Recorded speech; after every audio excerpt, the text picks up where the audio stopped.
Behavioral science is so fascinating. There seems to be a never-ending stream of learning about how the brain works and how to apply that knowledge to various fields.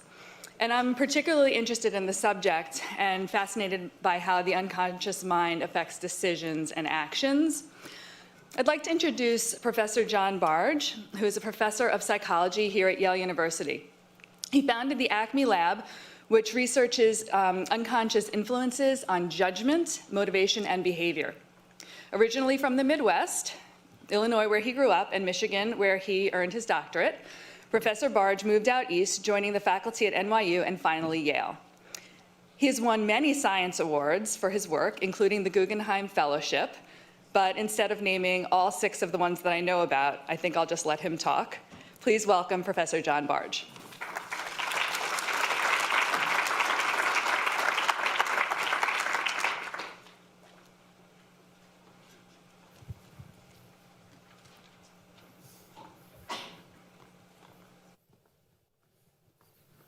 Yeah, well, now for something completely different.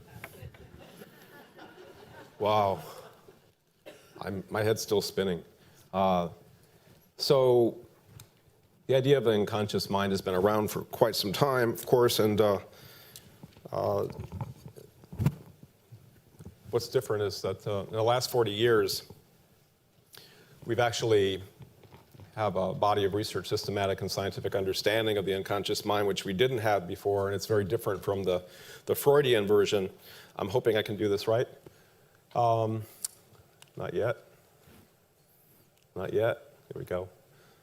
And this book is a summary of it. Some of you have it. I'm not trying to sell it. I think you already have it, so that deal is done. But I decided, as first time I've done a popular book, lots of academic books and articles and so forth that we all do, publish or perish, but the idea of putting it all in one book at the end of all this time, one of my major things to think about was how to structure it, how to organize it, because it's all over the place in terms of, it's not just one mechanism. It's certainly not an unconscious mind that's a separate, self-destructive, malevolent unconscious mind that Freud talked about. And the way I structure it and the way I'll talk about this talk is in terms of influences from the past, the present, and the future, when our conscious mind is focused on the present. And our understandings of why we're doing what we're doing and feeling the way we're feeling is of course limited to what we're consciously aware of. The problem with that is it's not all what's going on. And so it's not a separate unconscious mind. Interestingly, when Freud, a medical doctor, took these sort of abnormal kinds of influences, the reasons for abnormal behavior, and tried to understand them not in terms of possession by evil spirits, which is up to 1888 what most treaters of those illnesses believed. As late as that, try to put them and understand them in physical terms, and unfortunately what he did was he took them and put the demon inside our head as a separate unconscious mind, the source of all of these things. So it really wasn't any different than being possessed by evil demons. And the idea of unconscious influences since then has been understood as the reason why we do the stupid, silly, crazy things we do. It's like a nice scapegoat. But really what's going on the last 30 or 40 years has been understanding that we're only aware of a very limited amount of what's going on and our reasons for our behavior and our feelings and our emotions and our goals and so forth. And we must rely on scientific method to find out the rest of that spectrum. Just as with visible light, we can see a very limited amount of the electromagnetic spectrum. How do we know about all these other things up there, X-rays and gamma rays and radio and TV and all that? Through science. That's the only way we could have. We can't get it out of our own experience. So what this book really is all those things that are going on in our mind of which we have no chance of knowing by ourselves. Just like we had no chance of knowing about these just from our own experience. It requires investigation, research, and so forth. And that's what this book is trying to summarize. It does get into neuroscience, but it really these are the effects that are pretty standard that have been found in many multiple different methods, not just one method over and over again. And that's what I'm going to try to do today, is to summarize these. And I sort of structured it in terms of influences from our past, from our present, and our future. And the past is a very rich source of influences on us, especially our evolved motivations, our basic fundamental evolved motivations, especially for physical safety, for avoiding disease, for survival, and things like keeping warm and acquiring resources. hunger and acquiring resources, keeping a food supply, getting shelter, having wood to burn for a fire, all those kinds of evolutionary influences are very powerful, and they underlie many of our modern goals that we have today. And this is the kind of research that I find I've been doing for like the last, say, 10 years, and it's fascinating. We are able to take conservatives and turn them into liberals, and we're able to take liberals and turn them into conservatives. How are we able to do that? Actually, we were the first people to turn conservatives into liberals, and Washington Post got a hold of that. Yale psychologists change conservatives into liberals, and I got all these angry hate things on Facebook. But, you know, in the past, before that, a lot of research had taken liberals and made them conservatives, and no one had a problem with that, and it had been going on for 15 years. How did they do that? Well, they threaten them. They make them feel afraid. You know, when Franklin Roosevelt said we have nothing to fear but fear itself, that wasn't World War II. A lot of people think, oh, that's World War II after Pearl Harbor or something like that. No, it was his first inauguration speech in 1933 because of the New Deal and the Depression, trying to have social change and change a social thing. We shouldn't be afraid of change. And so this has been going on for quite a while. So how did we do it? What we did was we used an imagination exercise. Yeah, I'll go back. We used an imagination exercise and had people imagine very richly that a genie had appeared to them and had granted them a superpower. It was either a superpower to be able to fly or a superpower to be totally immune from physical harm. Like Superman, bullets would bounce off you. If you fell downstairs, you fell off a building, even nothing bad would happen to you.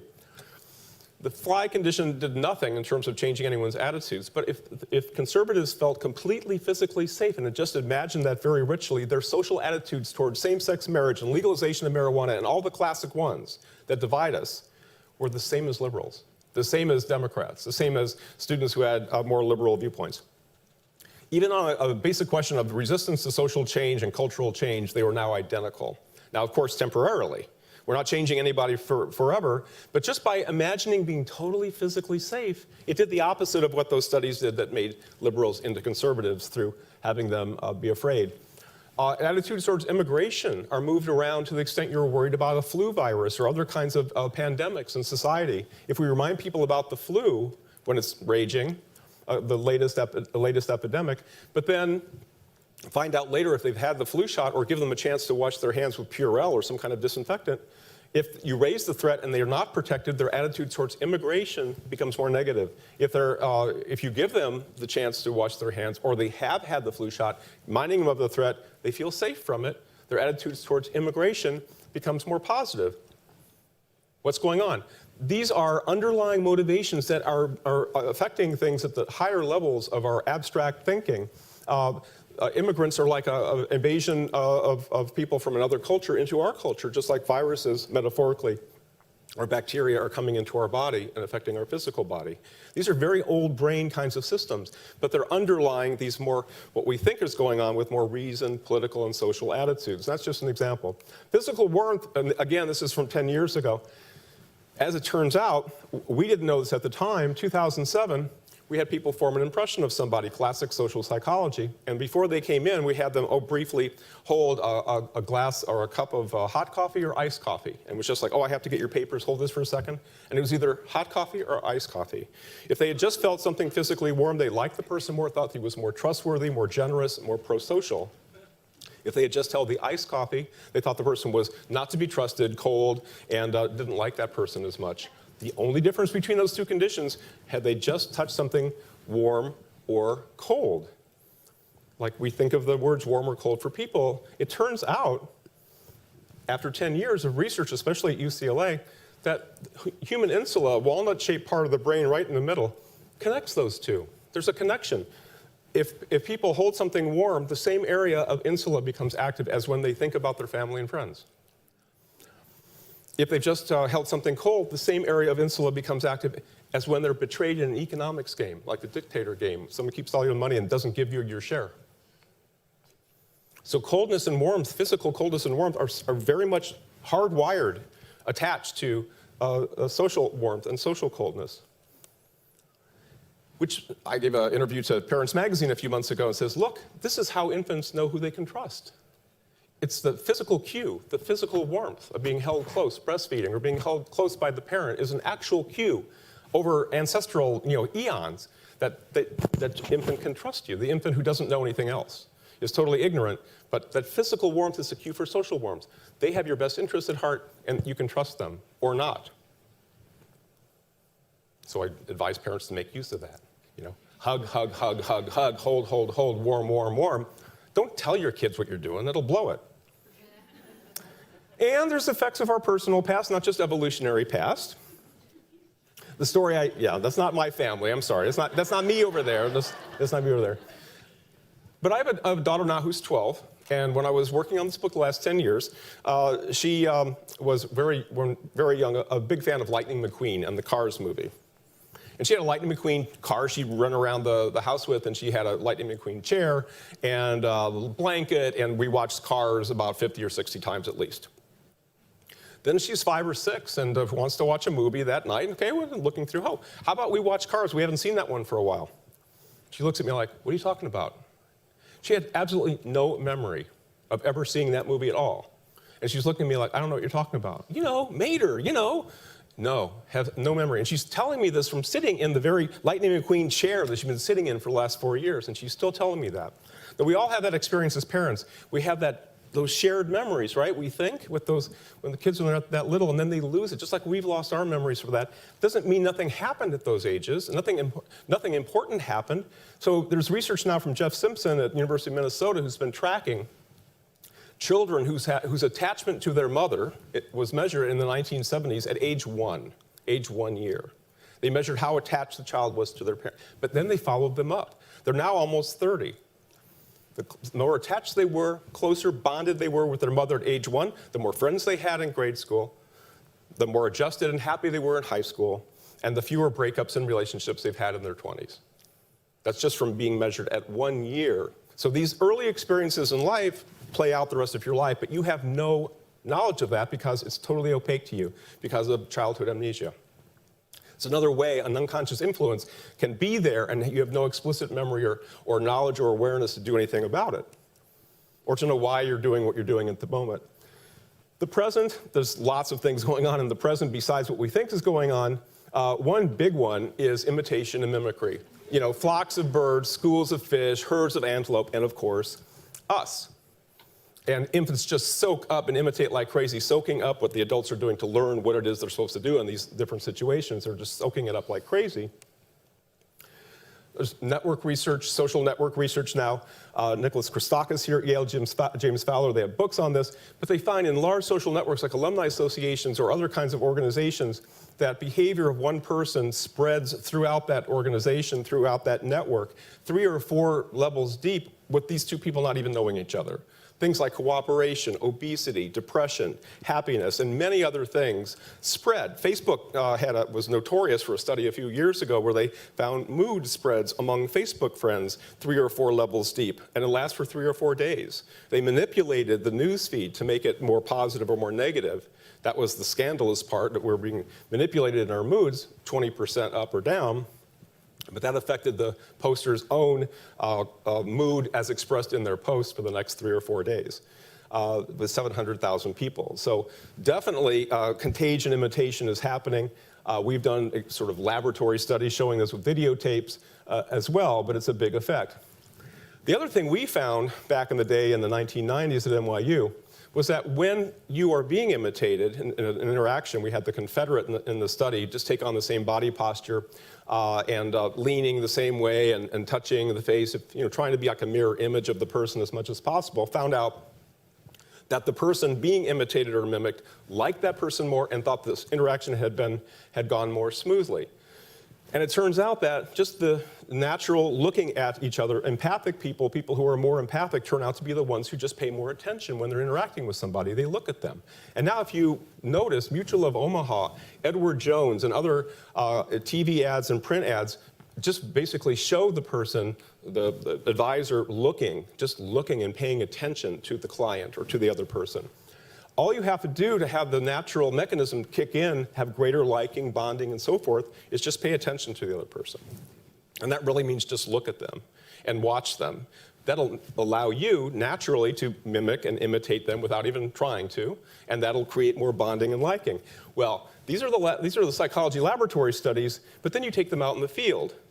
And waitresses who repeat back the order in Dutch restaurants get higher tips. If they say, I like a hamburger, fries, and a Coke, you'd like a hamburger, fries, and a Coke. Just merely saying and they didn't know what was going on in the study, just were told to do that or not, and they got significantly higher tips.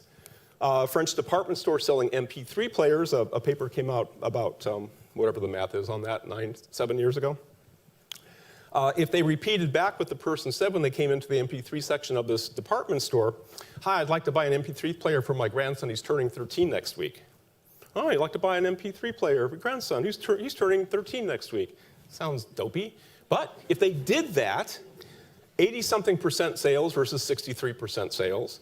That's the only difference between the conditions, and much higher customer satisfaction when they were asked out in the parking lot leaving the store later on. So this really does create bonding. It really does create liking. It's very simple to do. Just mimicking imitation is sort of a very nice mechanism we have for meeting each other and bonding and becoming friends.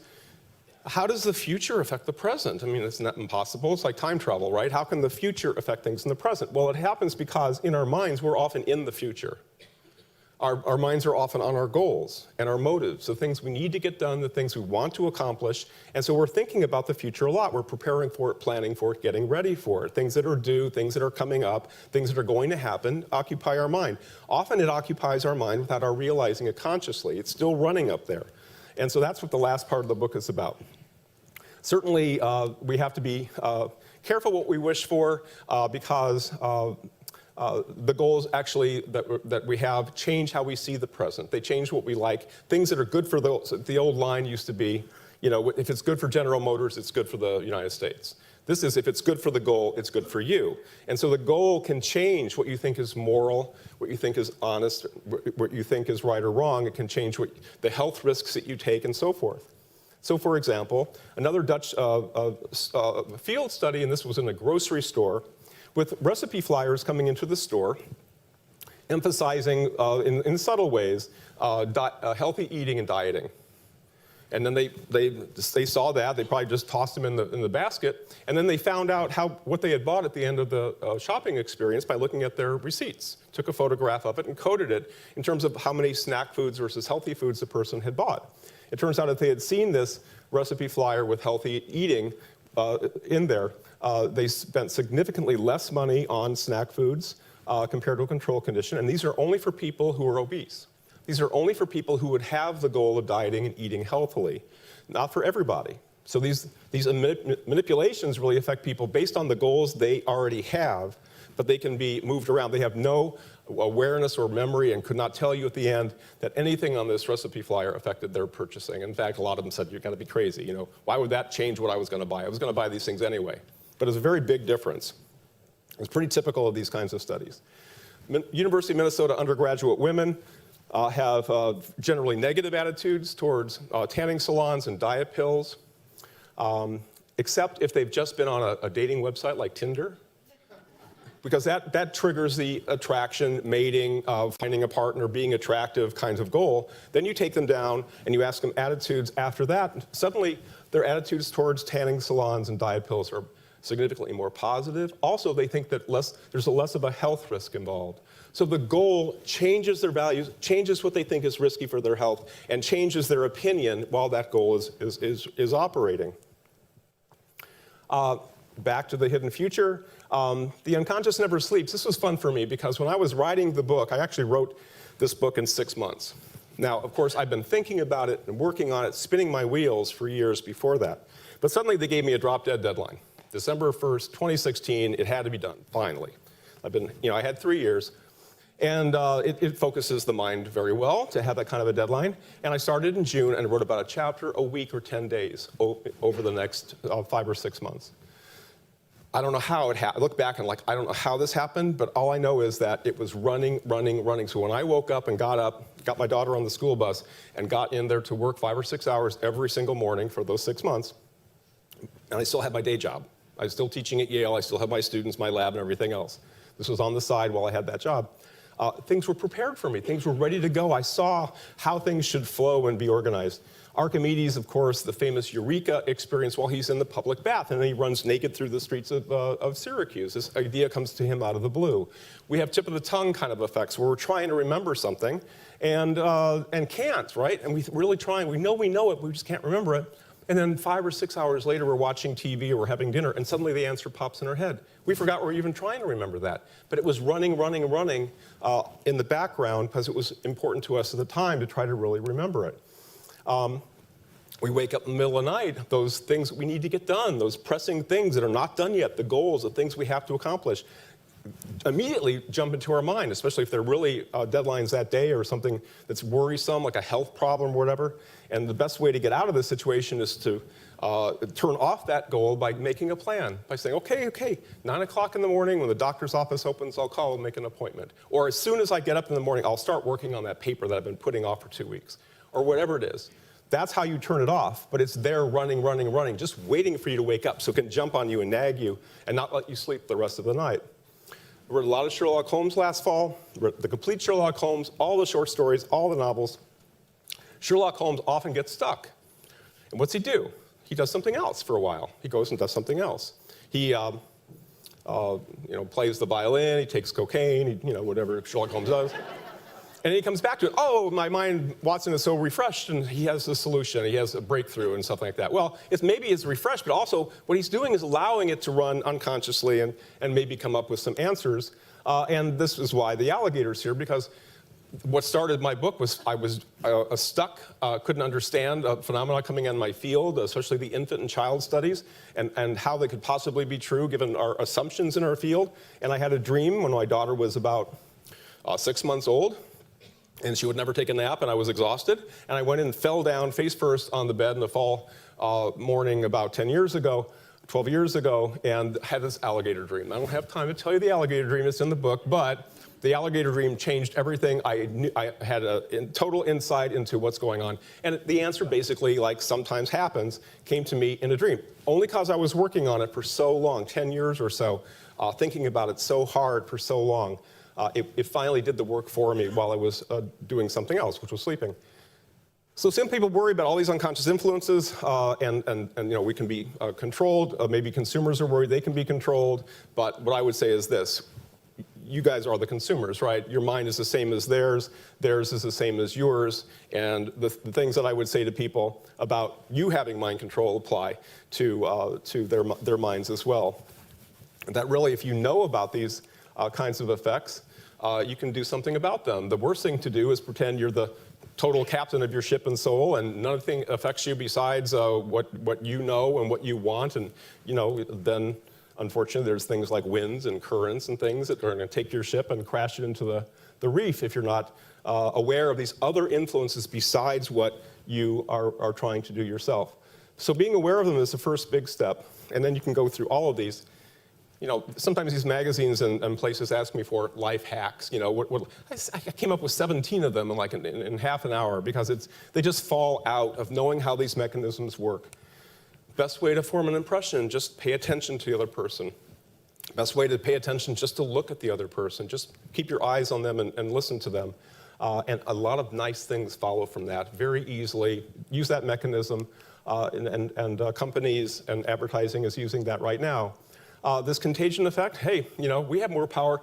You think of it, you're the target of being influenced by other people, but you're also influencing them. So this whole idea of pay it forward and that kind of thing really does work, that what you do spreads outward very much, just like other people's behaviors affecting yours. And we might not want to have 400 people as Facebook friends that we don't even know, because we're being moved around in our moods and behavior by these people we don't even know. Do we want that? I mean, that's sort of a choice we can make. If you are getting something, you want something to get accomplished, start on it early. What you'll find is when that goal is working, even though it's maybe weeks or so in advance, opportunities, relevant things that are relevant to it will pop. You'll notice them. You'll be able to take notes. You'll have ideas that you wouldn't have had otherwise. So don't wait for the last minute to start some project. I tell my students this all the time. But really get into it and then leave it on. Leave it run for itself for a while, but you'll notice these things and things will happen that you can use and ideas will come to you that you wouldn't have had otherwise. And why not make use of that? It needs a little explanation, but just want to say, there is a way to delegate control out to the world to use these unconscious triggers to your advantage. It's called implementation intentions. They've been used in the field to help elderly people take difficult medical, pharmaceutical pill regimens that they can't otherwise do. It's increased, government people have actually, researchers at Kennedy School at Harvard have taken this and increased primary voter turnout from 33 to 38% in actual elections, Democratic and Republican primaries. Now it's used everywhere. People like doctors have gotten their patients finally to exercise when they don't exercise even though they want to. I did this with my daughter to stop bringing my work home with me and being a grouch when I got home from a long day at work. And all it is one very simple rule. It's that you specify a future time and place when you're going to do the thing you want to do, the thing that you're having trouble doing. And you say, when this happens, I will do this thing I want to do. You'll tie it to something that is going to happen, and you can forget about it. What happens is when I go up and change out of my clothes at work, I'll put on my running shoes. I'll put on my running clothes. And you make that something you really want to do and make a firm commitment. For voters, where, when, and how are you going to get to the polls? Not just you want to go vote, but where are you going to vote? Where's your voting place? How are you going to get there? When are you going to go? You're busy, you're working all day. When are you going to do it? So you make a really concrete plan where, when, and how you're going to do it. And same with elderly. And then what happens is when you're in that situation, it pops and you start doing exactly, maybe you even forgot you wanted to, but you'll start doing the very thing that you've had trouble remembering to do that you really want to do. And it's been used in all aspects of life. There's lots of research on this, but it's basically delegating control outside of you so you don't have to remember to do something. And people are using it to nudge and budge people to vote, to get to vote and to exercise and do things that they want to do, but are in their best interest to do, but they're having trouble doing. That's it. Thank you very much.